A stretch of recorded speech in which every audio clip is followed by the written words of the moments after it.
You tried no contact. You waited. You counted the days. You thought, any moment now they'll realize my worth and come back. But nothing happened. Many people believe that the no contact rule is the secret weapon to getting someone back.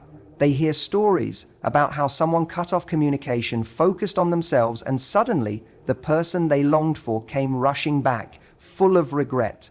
But what happens when that doesn't work? What happens when the silence stretches on and instead of a rekindled relationship, all you're left with is unanswered questions? The truth is, no contact is not a magic fix. It may create space, but it doesn't guarantee transformation, not in them and not in you. Some people think if they withdraw, they will be missed. But being absent isn't what makes someone realize your worth. The presence of value does. No one suddenly changes because you disappeared. They change when something inside them shifts, and that is something no amount of silence can force. God never told us to manipulate situations to get the outcome we desire. In the Bible, we are told that love is patient and kind, not self-seeking or manipulative. But so often, we use strategies like no contact as a means of control, hoping to steer someone's emotions in our favor. We think if we do this right, they'll see what they lost. But what if the lesson isn't about them seeing your value, but about you finally seeing it for yourself? When the prodigal son left home, his father didn't chase him. He didn't beg him to return or use strategies to make him miss what he had. He simply continued to be the father he always was. And when the son finally returned, it wasn't because of absence alone. It was because he recognized what had always been present: love, security, and identity. The father never had to make himself scarce to be valued. His worth wasn't defined by the son's return. The same is true for you. If someone cannot recognize your worth while you are present, your absence won't teach them. And even if they do come back, the real question is, have they changed? Have you? Because getting someone to miss you is one thing. Having them return, ready to love you in the way you deserve, is another.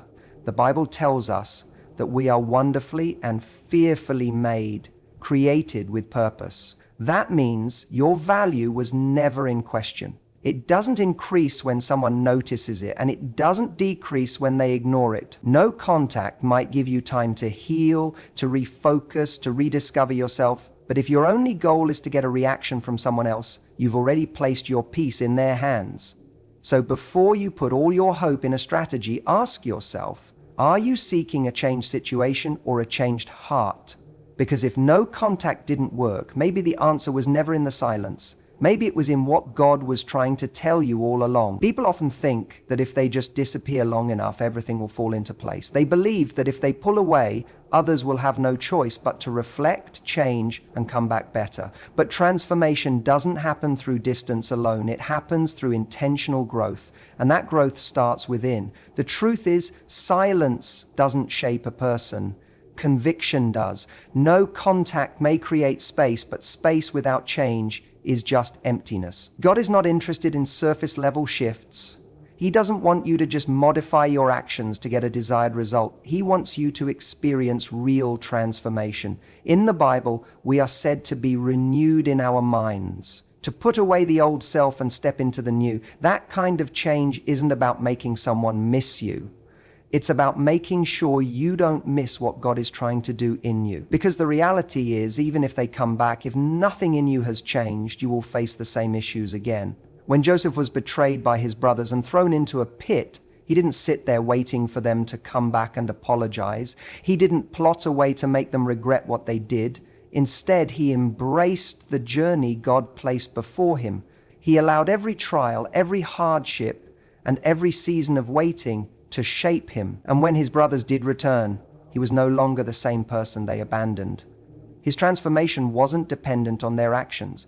It was the result of what God had done in him. So many times, people think they need someone else's validation to feel whole again. They wait for a message, a sign, some proof that they are still wanted.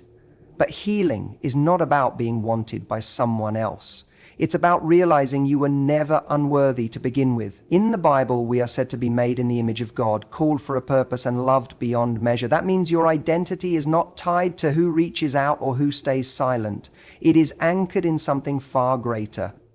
The danger of putting your hope in no contact is that it keeps the focus on them, what they are thinking, what they are feeling when they might come back. But what if the real question is, what is God doing in you? Instead of looking for signs that they have changed, look for signs that you have grown. Instead of counting the days of silence, count the ways you are becoming stronger, because the goal is not to make them see your value, it's to make sure you never lose sight of it again. God is not in the business of temporary fixes. He doesn't just repair broken situations, He restores broken people. And the most powerful transformation doesn't happen when someone finally realizes what they lost. It happens when you finally realize what you've gained in Him. People love strategies, they love formulas that promise a specific outcome. If you do this, then that will happen. If you walk away, they will chase you. If you ignore them, they will realize your worth. But human strategies will always fall short because they rely on control. And control is the opposite of faith. The problem with placing your hope in something like the no contact rule is that it assumes you know how things should unfold. It assumes that if you create distance, the other person will come running back, changed and ready to love you the way you deserve. But what if that's not what God has planned? In the Bible, we are said to trust in the Lord with all our heart and not lean on our own understanding. That means even when things don't go the way we expect, even when the silence feels unbearable, even when the outcome is not what we prayed for, we are still called to trust.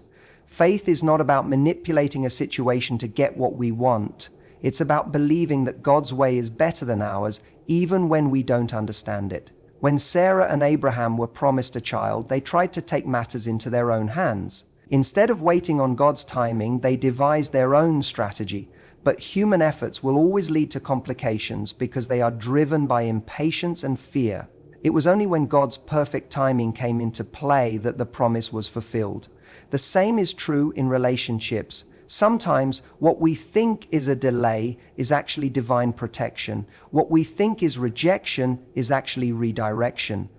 No contact is often used as a way to force clarity, but real clarity doesn't come from external actions.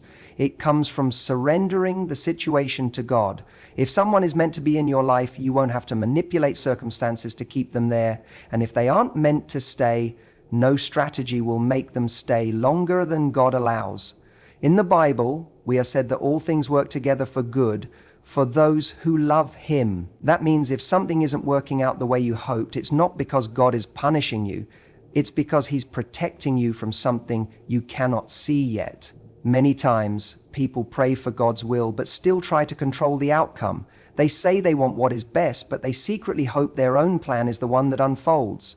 But true faith lets go. True faith says, even if this doesn't turn out the way I wanted, I trust that God's plan is greater than mine. The question is not whether no contact worked. The question is, do you have enough faith to believe that even if it didn't, God is still working things out in your favor? Because faith is not about getting what you want.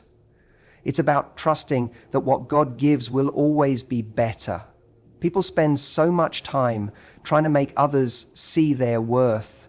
They think that if they say the right words, do the right things, or even pull away long enough, the other person will finally wake up and realize what they had. But real value is not proven by absence or presence. It is recognized by those who have the eyes to see it. No amount of distance, silence, or strategy can make someone appreciate what they are unwilling to value in the first place. In the Bible, we are said to be fearfully and wonderfully made.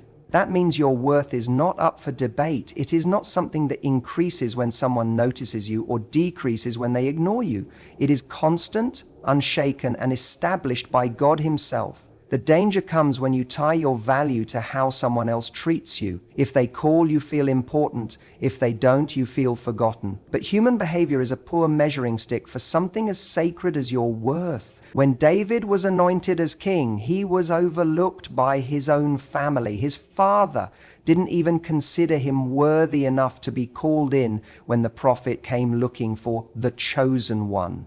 But just because people fail to see your value does not mean it isn't there. God saw David, chose him, and elevated him at the right time. He didn't need to beg for recognition. He didn't need to prove himself to those who dismissed him. The calling on his life was already set, and no human opinion could change that. So many times, People chase after validation, hoping that if they do enough, they will be chosen. But love, real love, is not something you earn. It is not something you have to convince someone to give you. In the Bible, we are said that love is patient and kind, not self-seeking. That means if you constantly have to fight for a place in someone's life, if you have to use distance or silence as a way to get them to see you, then what you are fighting for is not love, it's approval. And approval can be taken away at any moment. God does not want you to live in a cycle of proving yourself. He wants you to rest in the truth that you are already enough. The right people will recognize it. The right people will cherish it. And the wrong people, no amount of effort will ever make them see what they refuse to acknowledge. That is why your energy is better spent becoming who God created you to be, rather than waiting for someone else to realize what they had all along. Your worth does not come from a text message, a phone call, or an apology. It does not increase when someone returns or decrease when they walk away. It was set by God before you were even born, and that kind of worth cannot be lost. It can only be embraced. Love was never meant to be a game, yet so many people treat relationships like a battlefield where the one who cares less holds the most power. They think if they ignore messages, wait longer to respond, or create just enough distance, the other person will crave them more. But love was never about control, and it was never meant to be manipulated. Anything built on tactics instead of truth will eventually crumble. In the Bible, we are said that love rejoices in the truth. That means real love does not operate in deception, pretense, or hidden motives. It is not about making someone feel your absence just so they will appreciate your presence. It is not about withdrawing affection as a way to gain more. Love is about giving, not withholding. It is about presence, not absence. If someone only values you when they feel like they are losing you, then what they want is possession, not partnership. When Jesus loved, he loved openly. He didn't pull away to see who would chase him. He didn't use silence as a tool to create longing. He simply gave love because love was who he was. And the people who wanted to receive it did. The people who rejected it walked away, but their rejection never changed who he was. That is the same love you are called to walk in. Not a love that plays games, but one that stands in truth. People who rely on strategies to keep someone interested are often operating from fear. Fear of being abandoned, fear of being overlooked, fear of being seen as too available. But in the Bible, we are said that perfect love casts out fear.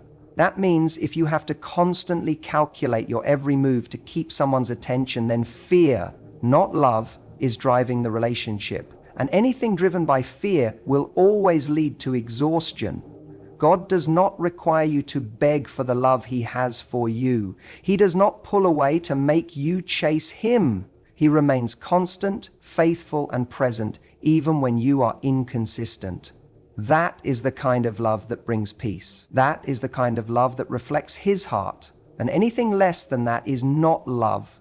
It's manipulation dressed up as romance. No amount of distance will make the right person love you more, and no amount of closeness will make the wrong person stay. If love is only sustained by the fear of losing you, then it was never secure to begin with. In the Bible, we are said that where the Spirit of the Lord is, there is freedom. Love should be freeing, not suffocating. It should be a space where you feel safe, not one where you feel like you have to constantly measure your worth by someone else's response. The love God designed is not a game where the winner is the one who cares less.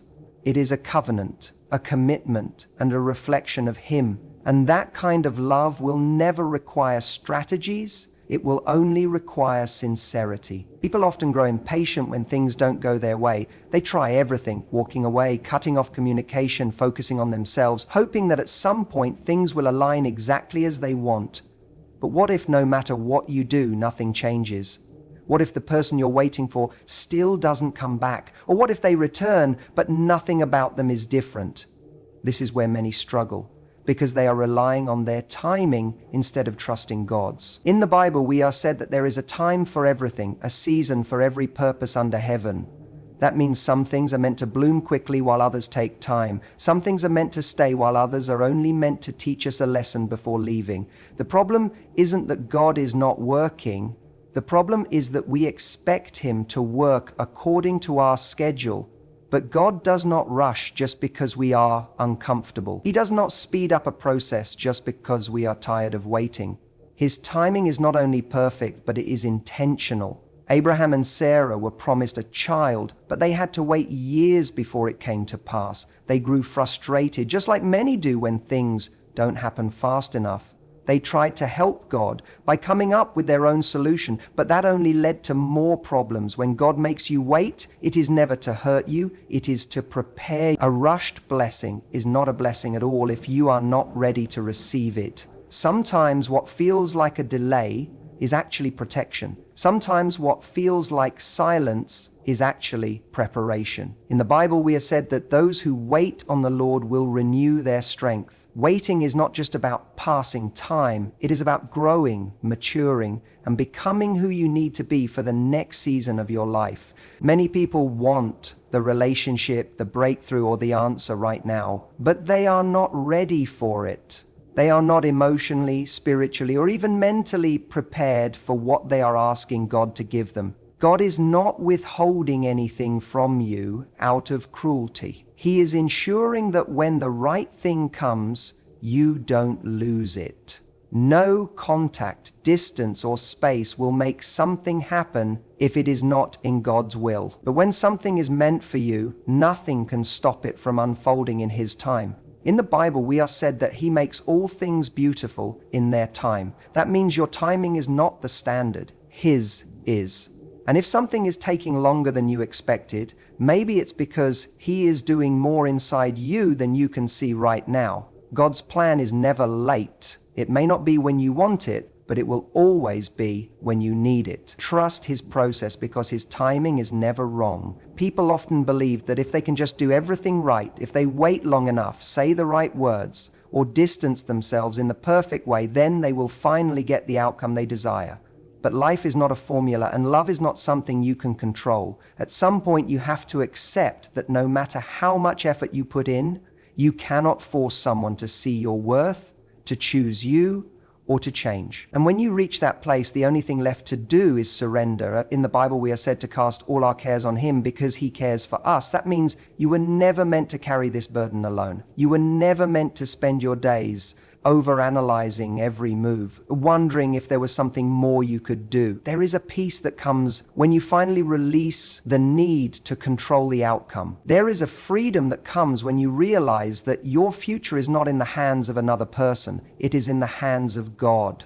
And when He is in control, you never have to fear what happens next. When Moses led the Israelites out of Egypt, they reached a point where there was nothing more they could do. Behind them was Pharaoh's army. In front of them was the Red Sea. No strategy, no plan, and no effort could fix the situation. All they could do was trust that God would make a way. And He did. He parted the sea, proving that when you reach the end of what you can do, God steps in and does what only He can do. In the Bible, we are said that His ways are higher than our ways, and His thoughts are higher than our thoughts. That means what looks like rejection may actually be protection. What feels like loss may actually be preparation. Sometimes what we want is far less than what God is trying to give us. But we hold on so tightly that we don't realize He is asking us to let go. And when we finally do, we open the door for something far greater than we imagined. Letting go does not mean you don't care. It does not mean you have given up. It means you are finally trusting that if something is meant for you, nothing can stop it from being yours. It means you are choosing peace over anxiety, faith over fear, and trust over control. In the Bible, we are said that when we acknowledge Him in all our ways, He will direct our paths. That means you don't have to have all the answers.